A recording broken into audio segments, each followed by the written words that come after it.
सहनाववतु सहनौ भुनक्तु सह वीर्यं करवावहै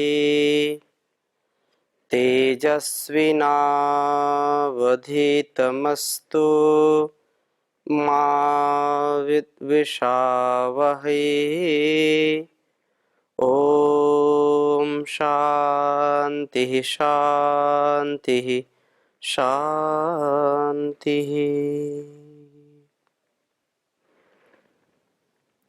वेदोक्त वाणी व्यवहार जो हम वैदिक जीवन पद्धति के अनुसार इसको पढ़ रहे हैं, समझ रहे हैं, इस स्वाध्याय में आप सभी का हार्दिक स्वागत है, अभिनंदन है। वेदो अखिलो धर्म मूलम, वेद सब सत्य विद्याओं का पुस्तक। वेद का पढ़ना, पढ़ाना, सुनना, सुनाना तथा मनसा वाचा कर्मणा अपने स्वभाव मिलाना हम सभी श्रेष्ठ जनों का, आर्यों का परम कर्तव्य है। हमारा जीवन सफल हो, हम हर पल हर क्षण परमपिता परमेश्वर की आज्ञा के अनुसार कार्य करें, अपने गुरु के अनुसार कार्य करें, अर्थात जो माता पिता, गुरु, आचार्य और जो कल्याणी वेदवाणी जो ईश्वर की वाणी है उसके अनुकूल यदि हम कार्य करते हैं, उसके अनुकूल हमारा मन, वाणी और शरीर का व्यवहार है, तो निसंदेह हमारे जीवन का उद्धार, इस जगत का उद्धार हम अवश्य कर पाएंगे, इसमें कोई भी संशय नहीं है। हम अपनी दिनचर्या भी उत्तम करें, प्राण साधना करें। योग से, प्राण साधना से हमारे जीवन में पवित्रता का आधान होता है, निर्द्वेष हम बन जाते हैं।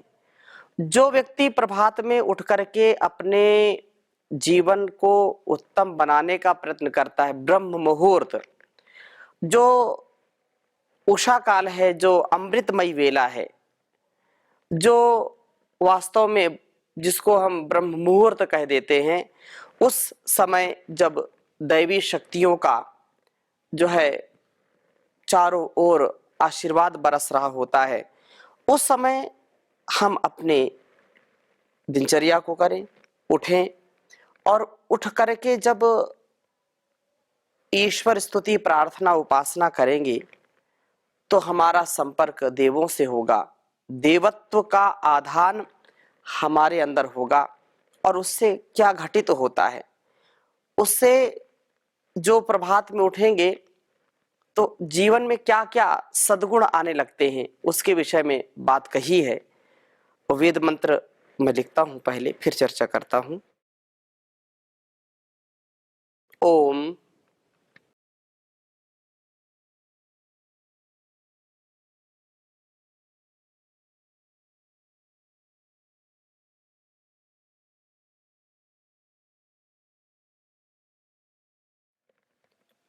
यावयद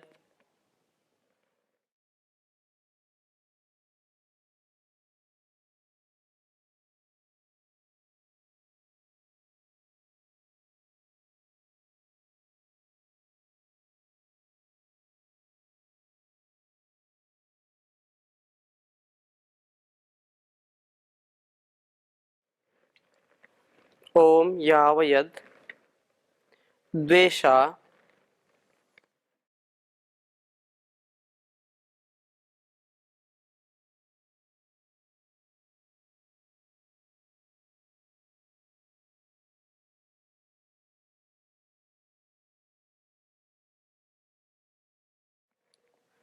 ऋतपा ऋतेजाः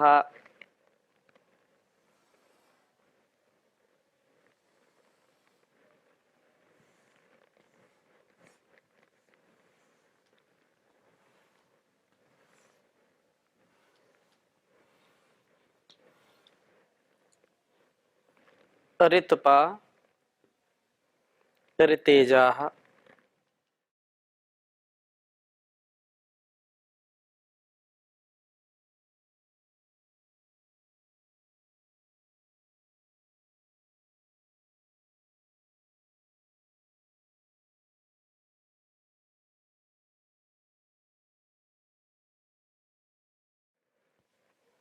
सुमनावरी।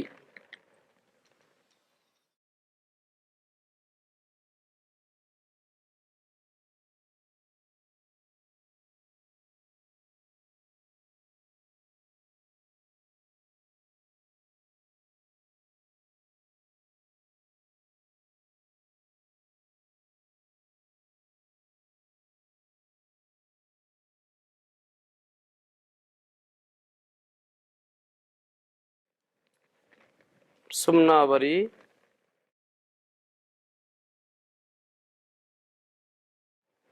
सुनृता।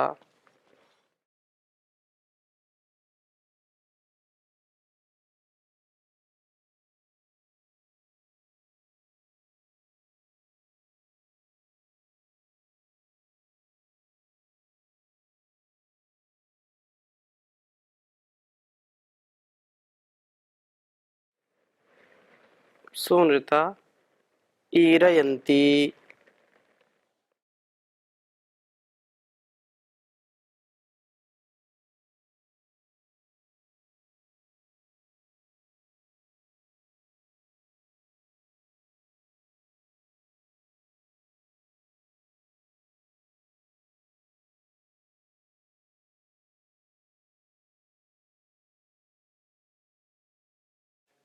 सुमंगलीर बिभ्रति।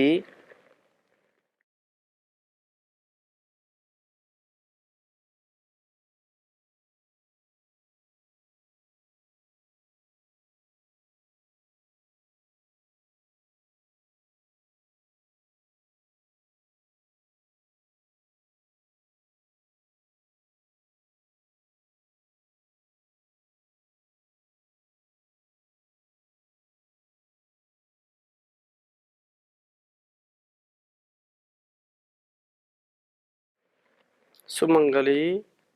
सुमंगलीर बिभ्रति।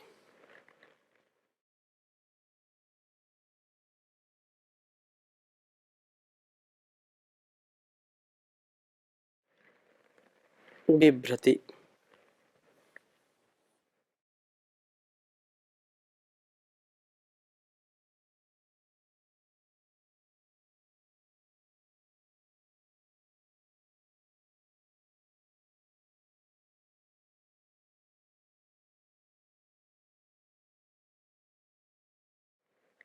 देववीतिमिहाद्योषः।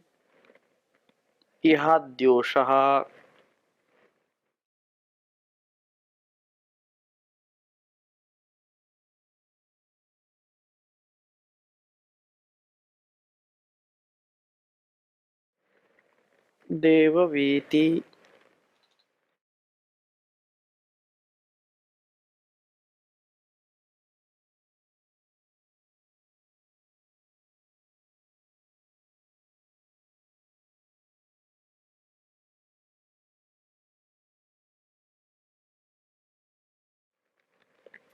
देववीतिमिहाद्योषः।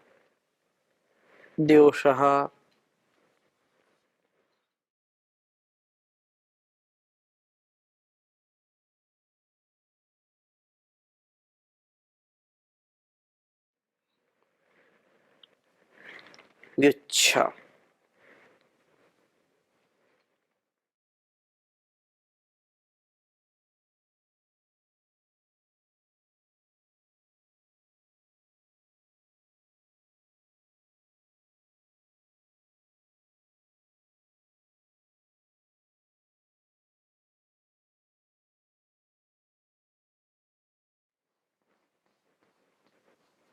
ऋग्वेद के प्रथम मंडल के 113वें सूक्त का 12वां मंत्र है यह।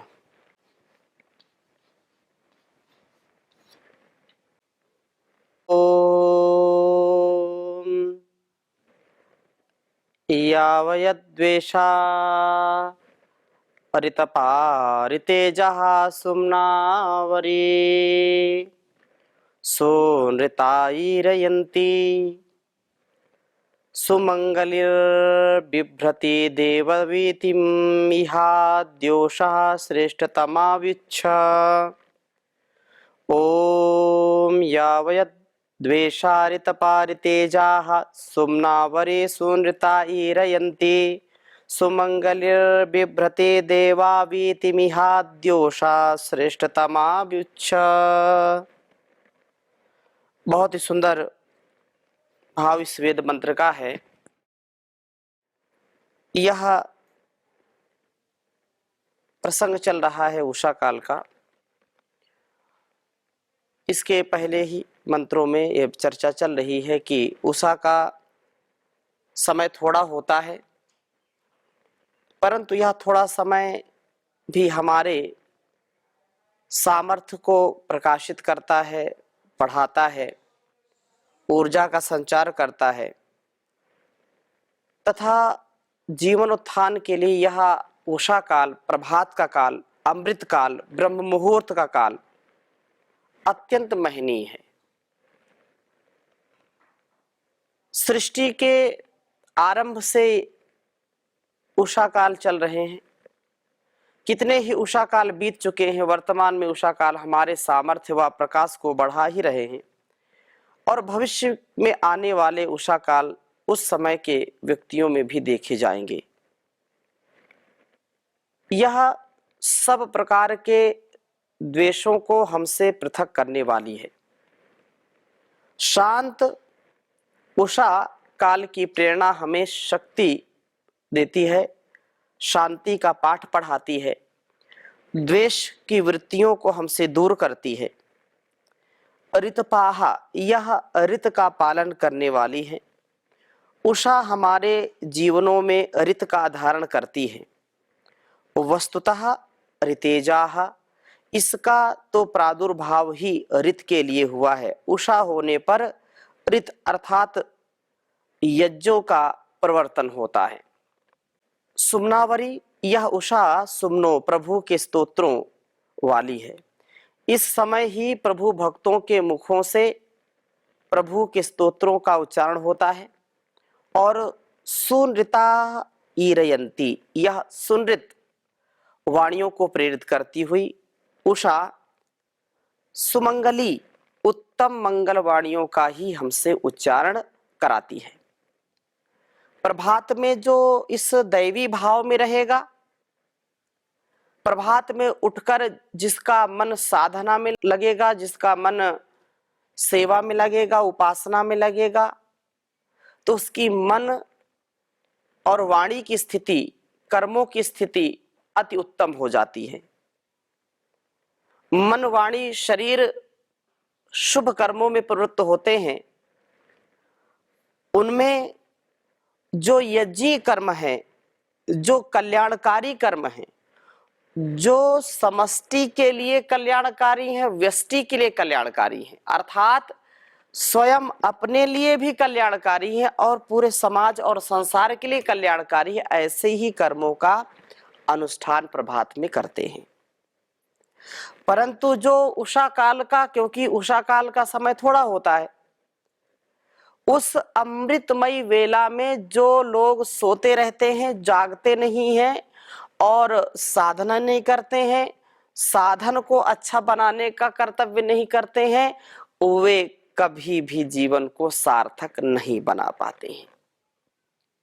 प्रभात का जागरण, उषा काल की यह जो साधना है, जो उपासना है, वो अत्यंत जीवन को देदीप्यमान कर देती है।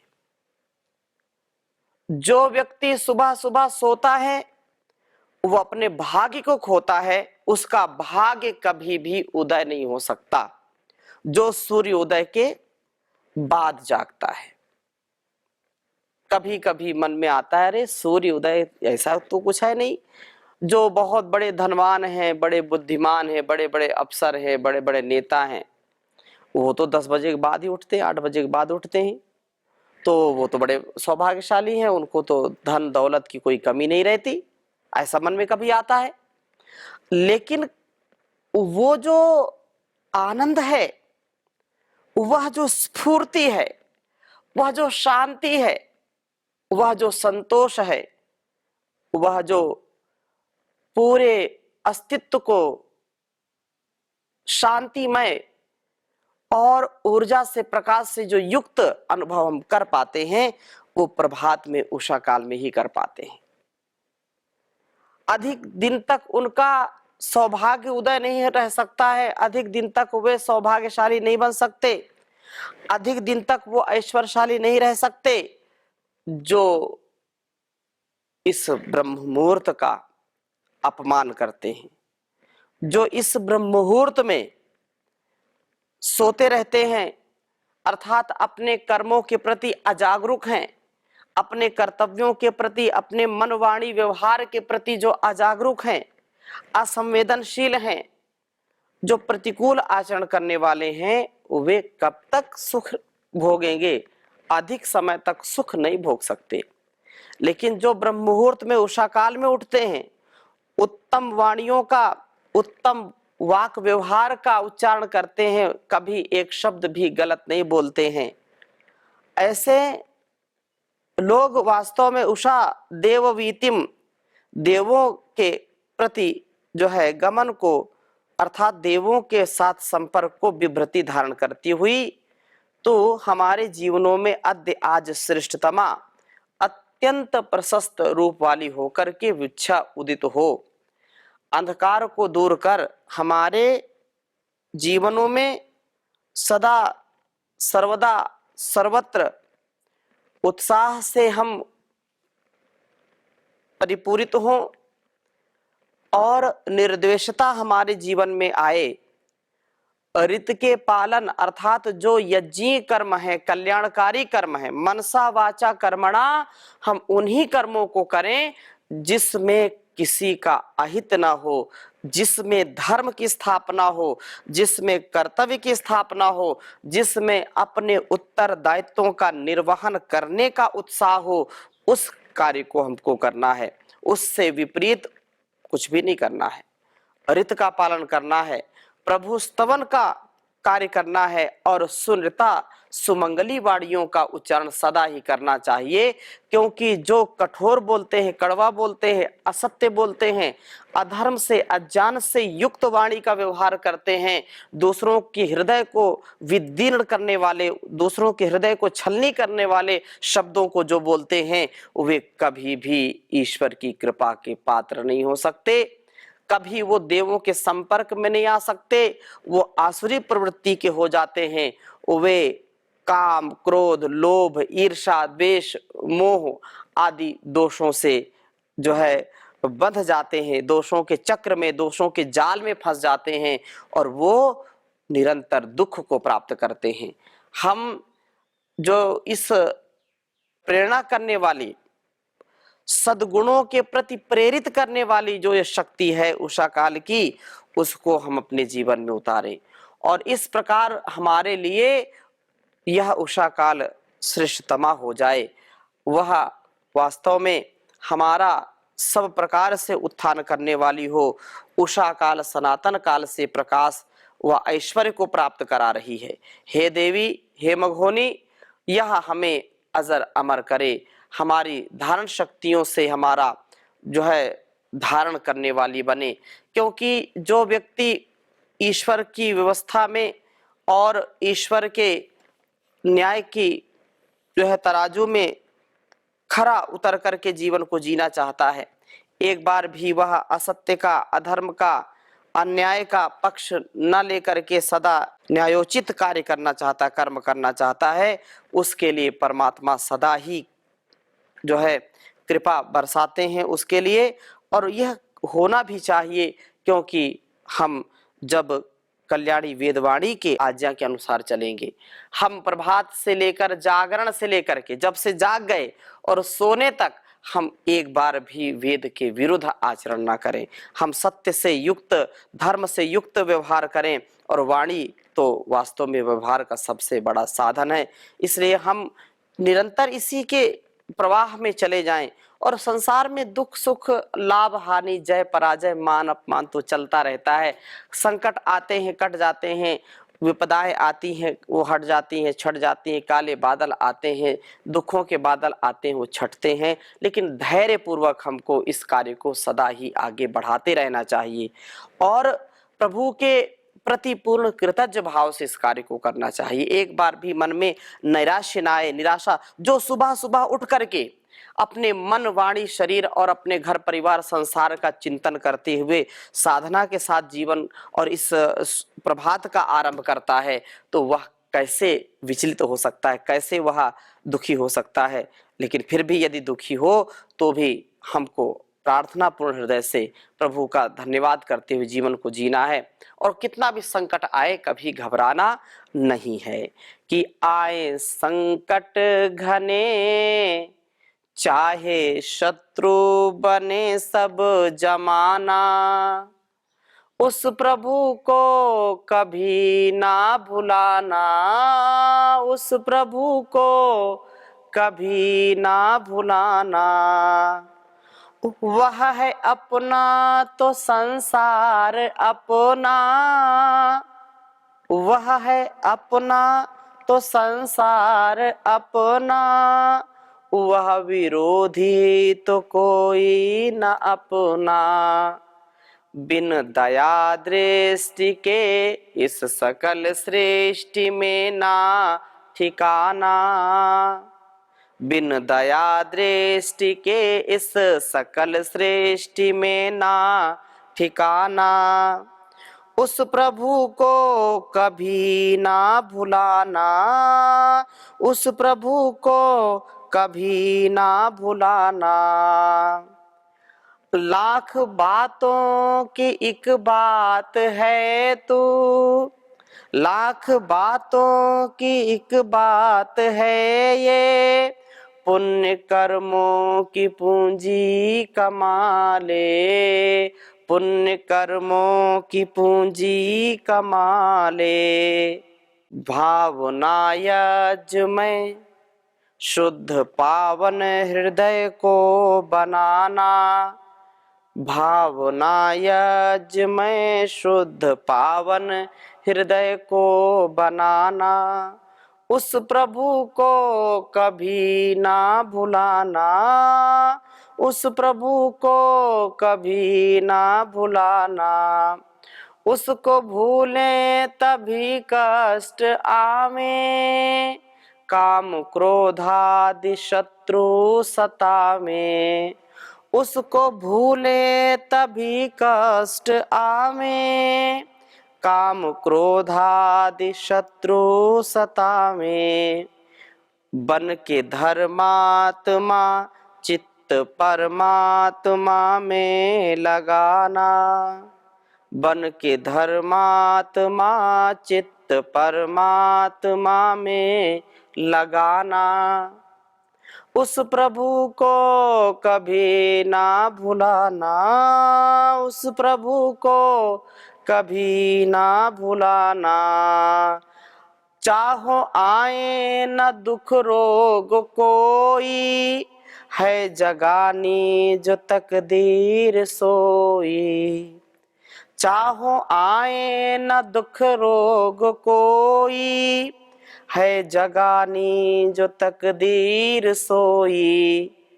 भाल तो भक्ति से उस परम शक्ति के गीत गाना, उस प्रभु को कभी ना भुलाना, उस प्रभु को कभी ना भुलाना। आए संकट घने चाहे शत्रु बने सब जमाना, उस प्रभु को कभी ना भुलाना। हो उस प्रभु को कभी ना भुलाना। ओम शांति शांति शांति।